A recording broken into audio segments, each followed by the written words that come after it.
Good morning, everybody. My name is Crystal. Welcome to my YouTube channel. I'm here in my flat in Rochester, Kent. Good morning. Alexa, what's the time, please? The time is 8:23 a.m. So it's 23 minutes past 8, guys, on a Sunday morning. I don't get the newspaper anymore. I used to get the Daily Mail or the Mail on Sunday. I've stopped it because I kept getting woken up about 4:45 in the morning, and I've just stopped it. If I want a paper, I'll get one. I'm not getting one today. I'm not going to the shop. I'm trying to rest and recover after, I think, what's been a very bad infection. I've been taking antibiotics. I finished them the day before yesterday. And now, obviously, I am just feeling a bit weak and a bit washed out after the antibiotics, as that's not unusual. I've also got a bad tummy because, and that's what antibiotics do, they clear your system out, but you can get a sore stomach, and that's what I've been having since last night. So last night I went to bed, as you do, to try and get some sleep, and I could hear steps across the ceiling and noise virtually throughout the night. So I put some rain sounds on and thunder, and I put an Audible book on about 6:30 in the morning. So an hour before I woke up at 7:26, I put on Audible Prince Harry's Spare, because there's been people walking about. I heard noises whilst I was trying to sleep in the early hours of the morning. So WhatsApp started ringing at 7:25, and it was a ringtone ringing. It was like, you know, the old-fashioned phones that used to ring. You know, the old landline phones, the big ones, the big receiver. Well, the ringtone was that, right? And my WhatsApp started ringing at 7:25, and I was still in bed. I'd only had a couple of hours sleep on and off. I was still in bed, and I woke up, right, and I didn't know where I was. A bit like I felt awful, and my tummy was hurting. I ran over to the phone, and I saw who it was, and I texted them back, and I said it's 7:25. I've just got up, went into the bathroom, splashed water on my face, made myself a cup of tea, got dressed, and then I said, you can ring me now. I'm up. So that's been the start of my day today. I got a WhatsApp call at 7:25 on a Sunday. I hadn't had much sleep last night. I'm recovering from an infection and an illness.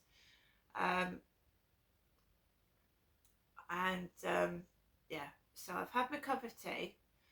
I'm eating toast, because toast, if you've got a bad stomach, feel sick, whatever, toast, dry toast helps. So I've been eating toast. I'm not going to any shops. I don't feel like going outside, and I'm not going anywhere. I've obviously got to walk Max. I obviously opened the windows up, got the place ready for them to get up, what you do. So I opened the blinds in the bedroom, pouring with rain. What can you do when the weather's like that? It's absolutely pouring down with rain. However, it feels mild in here. I don't know whether it's because I'm recovering from an infection, but I feel incredibly hot. I haven't got a fever. My head isn't hot. I just feel hot.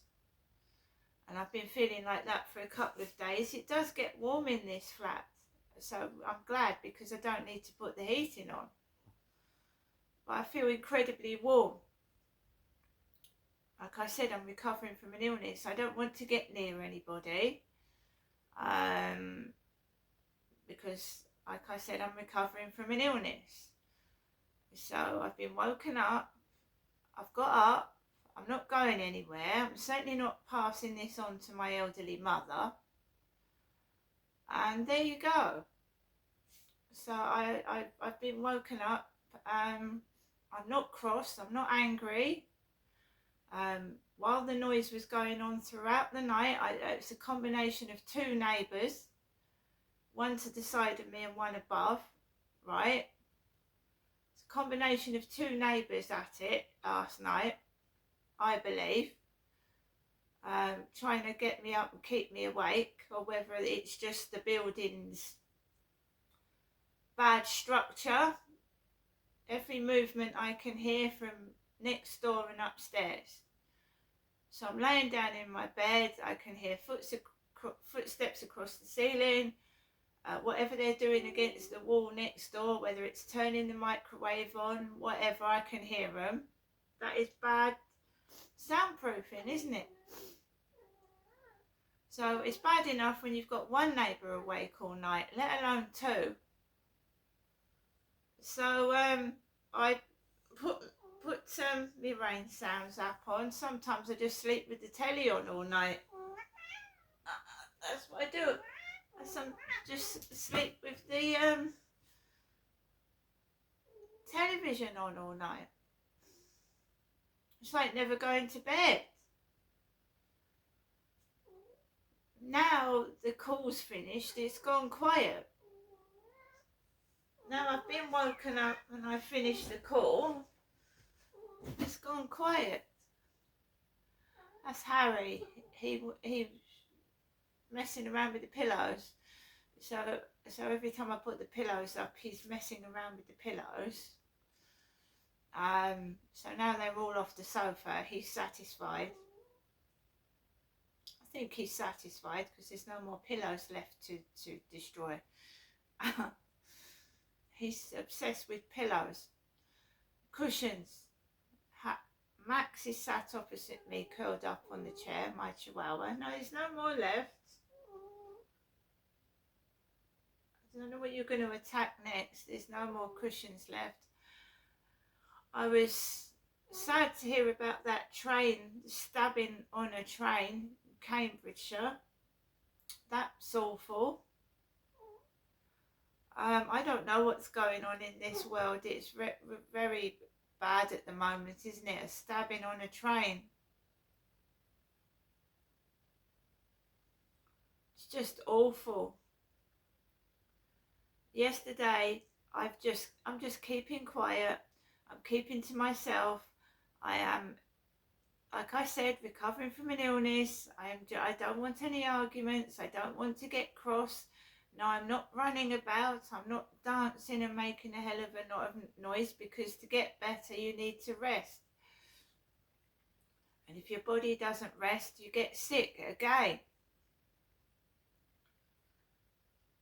So I went out last night, down the stairs with Max in the dark. There was a bicycle downstairs in the communal area opposite the lift, a bike. I've never ridden a bike. It was unattended. I just walked past it, checked nobody had left me any sweets in my mailbox, and I went out the back of the flats. And then I took Max just around the block last night, and I don't take notice of people.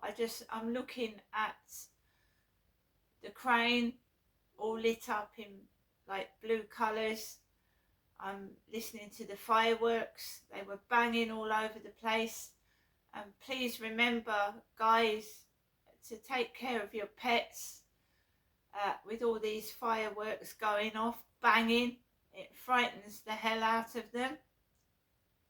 It does. It shook me up last night. It's it was the 1st of November yesterday, and fireworks going off everywhere because it's the weekend before bonfire night on the 5th of November, and it does frighten the crap out of your pets.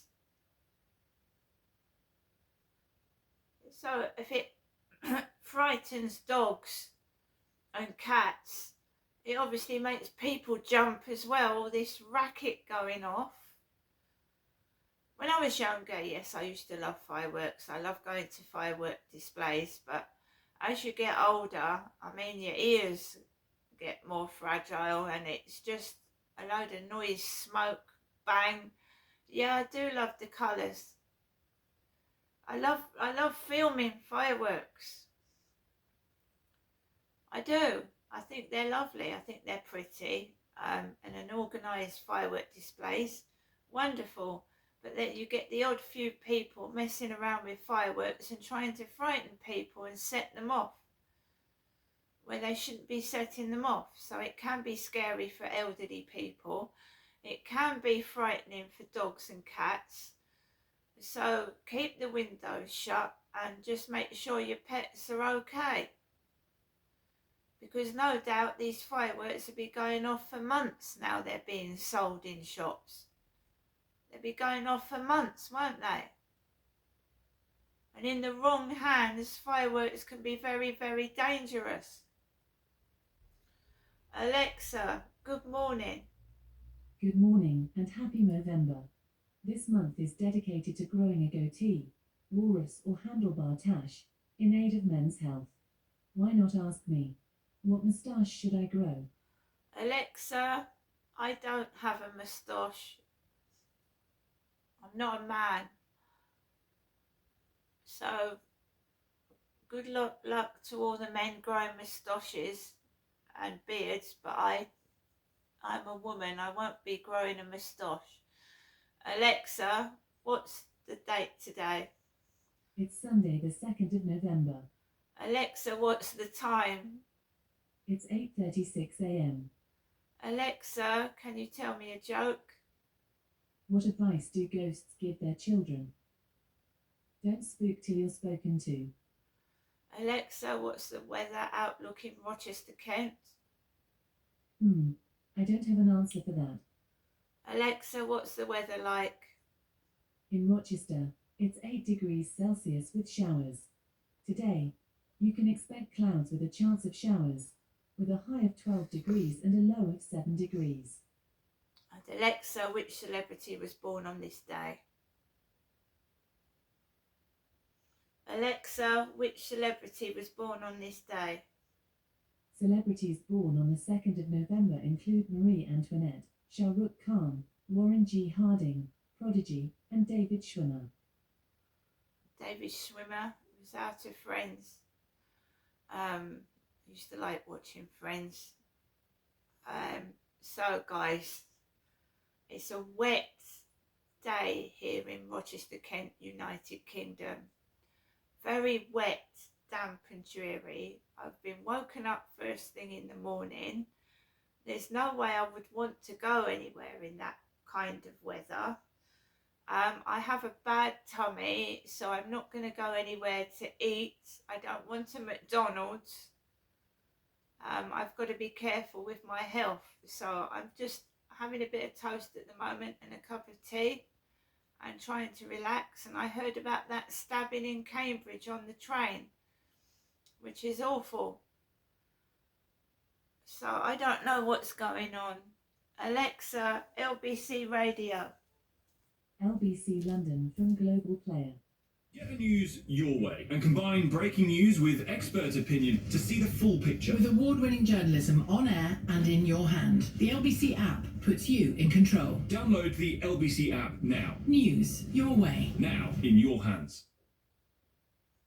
And the evidence of this is overwhelming at both a local level and indeed in the result of last year's general election. And what I don't see at the moment is a strategy to put that right. Now, I know it's difficult, but they're going to need that strategy because otherwise I think the Conservative Party may be finished. I don't even see the desire to regain that sort of one nation heart yet, Dominic? I don't even, not from Kemi, not from any of the front bench. I just don't see any desire to regain all those lost votes, those lost supporters. I agree with you. There is no sign of that happening. Now, I do have some colleagues in Parliament, friends from my time in, who I think are concerned and would like to see that direction of travel. And the one doesn't exclude the other. The Conservative Party's success was that it was able to embrace those two things. But I agree with you, there is at the moment absolutely no indication of a willingness to face up to that or to be wanting to face up to it. In which case, I think the party is doomed, because Reform is always going to be able to articulate a more extreme right-wing vision of the country's future.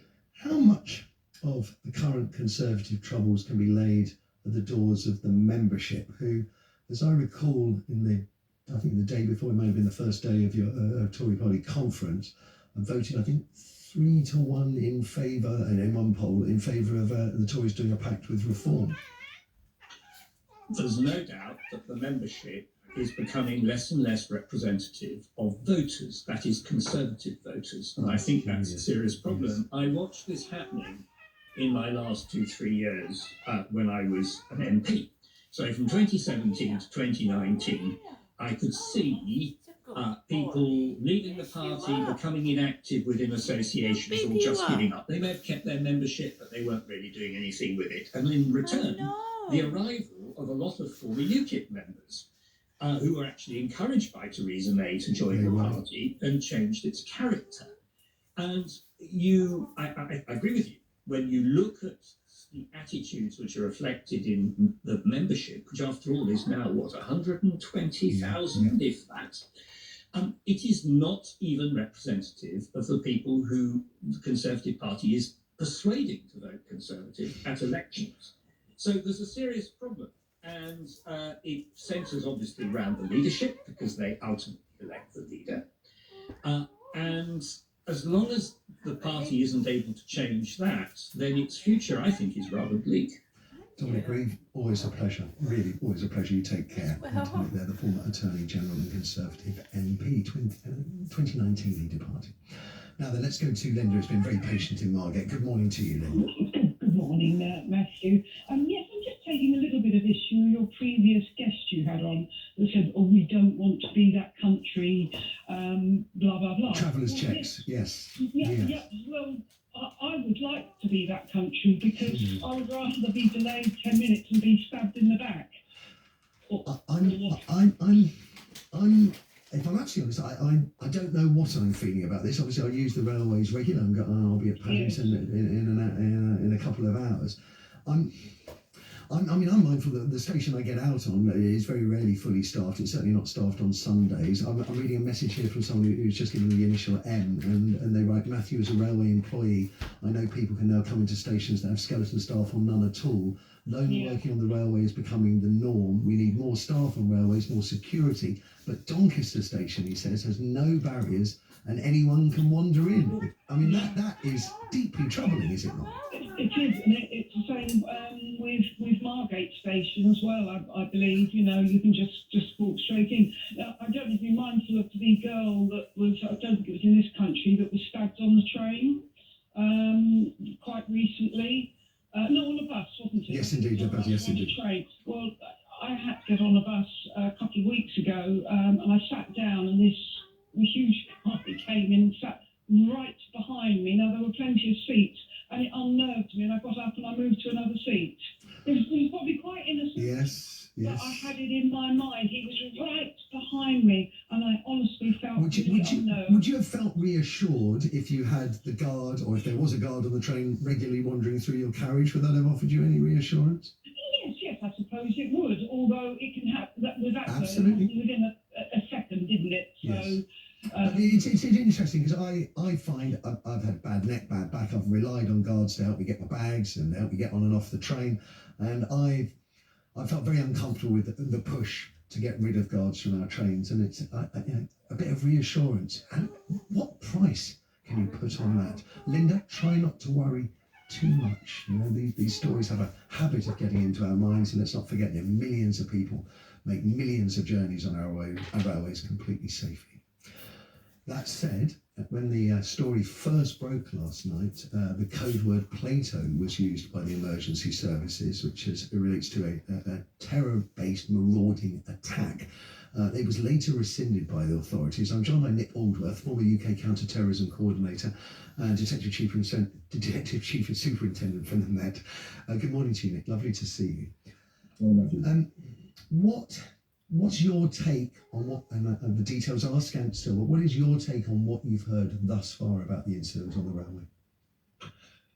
Well, sadly, it has all the hallmarks of being a terrorist attack. And the idea of calling Operation Plato initially would probably be broadly supportive of that. The fact that Plato was rescinded just means that it's either been confirmed that it's not, or that it's contained. And it sounds to me that this incident was contained quite quickly and it didn't spread out from within the train. We've heard that there was a training mission on Plato only a week previously, which is fortuitous. Yeah, so British Transport Police are incredibly well led by a woman called the Chief Constable Lucy Dorsey, who was actually my boss in counter-terrorism. So she's a woman who really knows her beans around this subject, and these were threats that we were talking about, many years ago. The simple reality is, and I think you alluded to it just now in your last conversation, Matthew, that there are thousands of rail movements every day, and on those thousands of movements there are 4s, 5s, 10s of carriages. Having somebody positioned on every train for every journey to counter this sort of eventuality is incredibly difficult. In fact, there's even a legally stated case in support of somebody who was suing the railways who became hurt, and the case for proportionality was not made out on that basis. Where are you on, and there seems to be, it's by no means overwhelming, but there's quite a lot of support for the idea of arches and bag scanners, security arches and bag scanners like we see in airports for our railways. I mean, again, I can see the practicality, doing it nationwide is almost impossible. Maybe on major intercity routes, it's something worth considering. But I think it's really interesting that we do live in a world where we are hopefully paying a bit more attention to security, but security should always be bounded by practicality. And frankly, it just isn't practical. It's really regrettable that these awful things will happen because we cannot create a 100% safe environment. We can't even, in reality, do that across our international airways. You still see awful events on aeroplanes, thankfully few and far between. But somebody texted me last night and said, isn't this just another version of an aeroplane?